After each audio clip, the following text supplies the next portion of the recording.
začína nám vyučovacie hodina. Najprv presunieme. Však dobre, pán Arpád. Ale ja som tu na to, aby som ti naučil všetko. Je veľmi dôležitý. Veď jedna štierka. Lopám donútra.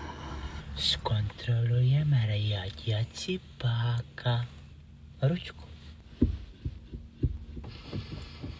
Či je neutrálny? Dobre, však viem držať páku.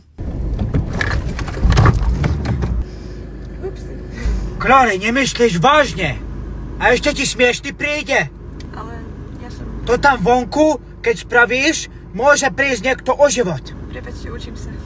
Za to teraz túto bočány musíš mi dať. A nemáte náhodou ženu a 3 deti? Ale to nevadí.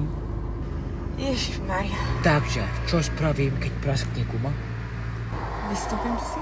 Neviem, lebo guma nepoužívam. Dneska by som ti dala 1 s hviezdičkou. Dovi. Tak zase v stredu. Ježiš, taška. Zabudli sme taštička. Nechajte si ju. Dáme doučovanie. Aj s kolegom. Decka, spravte si vodičak v autoškole Carvard. Profesionálny prístup, najlepšie ceny a hlavne žiadni Arpadovci.